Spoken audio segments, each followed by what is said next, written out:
Halo adik-adik, pada video kali ini kakak akan membawakan materi yaitu pengantar TIK, Teknologi, Informasi, dan Komunikasi.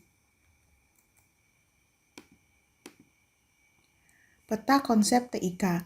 Nah, pada materi kali ini kalian akan mempelajari 6 konsep materi, yaitu yang pertama pengertian TIK, sejarah TIK, fungsi TIK, manfaat TIK, peran TIK, dan dampak TIK. Apa itu TIK? TIK adalah segala kegiatan yang terkait dengan pemrosesan, pengelolaan, dan penyampaian atau pemindahan informasi antar sarana atau media. Dua aspek dalam TIK yaitu teknologi informasi dan teknologi komunikasi. Yang pertama, teknologi informasi merupakan semua hal yang berhubungan dengan proses, rekayasa, penggunaan alat bantu untuk memproses data, dan pengelolaan informasi. Yang kedua, yaitu teknologi komunikasi. Merupakan semua hal yang berhubungan dengan penggunaan alat bantu untuk melakukan proses transfer data dari suatu perangkat ke perangkat lainnya. Kemudian sejarah TIK. Pada masa sejarah yang dimulai pada masa tahun 3000 sebelum Masehi, yang berupa simbol dan huruf. Kemudian, masa tahun 2900 sebelum Masehi, sudah mengenal dan menggunakan huruf yang disebut hieroglif. Kemudian, pada masa tahun 500 sebelum Masehi, sudah adanya media untuk menyimpan informasi dengan serat pohon yang biasa disebut dengan serat papirus.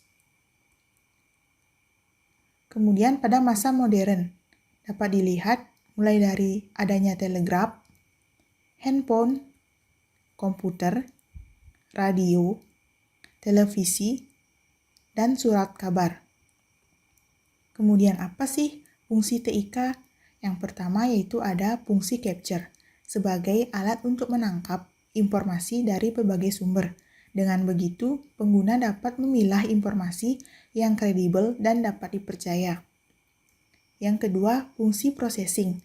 Dalam hal ini, TIK dapat berupa gabungan dari beberapa rangkaian aktivitas.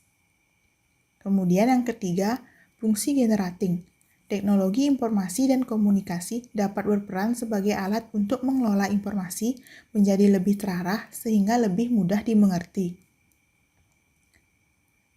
Yang keempat yaitu fungsi storage atau fungsi penyimpanan. TIK juga dapat berfungsi sebagai alat untuk menyimpan atau merekam informasi dan data ke dalam media tertentu sehingga dapat digunakan sewaktu-waktu. Kemudian fungsi retrieval.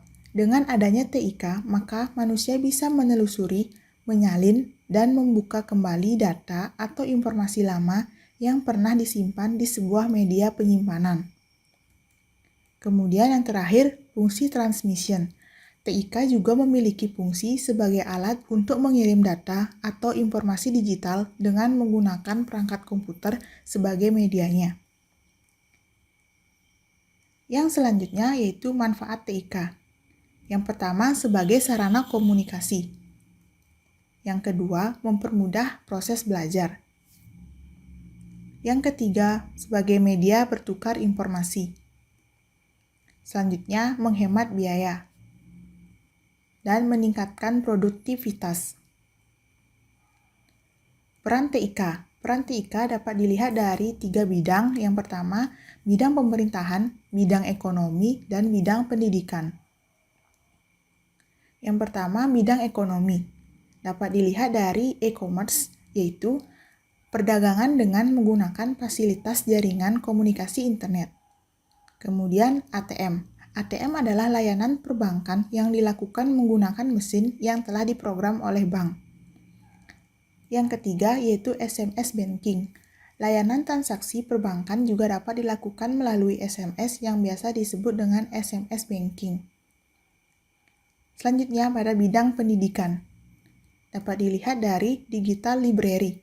Dalam digital library ini tersimpan informasi, dokumen, audiovisual, dan materi grafis yang tercipta dalam berbagai jenis media sehingga dapat diakses melalui internet. Yang kedua, e-book.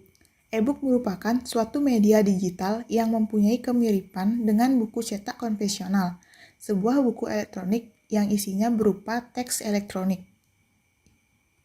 Kemudian, adanya e-learning, merupakan metode pengajaran di mana aktivitas pengajaran dilaksanakan secara terpisah dari aktivitas belajar. Yang terakhir dapat dilihat pada bidang pemerintahan. Yang pertama, electronic government. E-government adalah suatu bentuk sistem baru yang mampu membantu pemerintah dalam hal transparansi informasi serta layanan masyarakat secara online. Kemudian, hasil pemilihan umum. Yang dimaksud di sini adalah siapa saja yang menjadi pemenang dalam pemilihan umum, jadi masyarakat Indonesia dapat mengaksesnya dengan cepat. Selanjutnya, dampak TIK. Dampak positif yang pertama sebagai wadah untuk menambah pengetahuan. Menjadi media untuk komunikasi, mudah dalam mencari lowongan pekerjaan.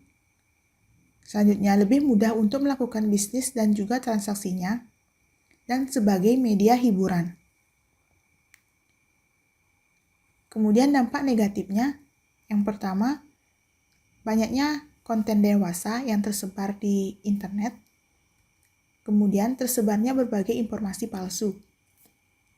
Selanjutnya, menampilkan sisi kekejaman, penipuan, dan lain sebagainya. Sekian materi yang bisa dibawakan oleh kakak. Terima kasih, sampai jumpa pada video selanjutnya.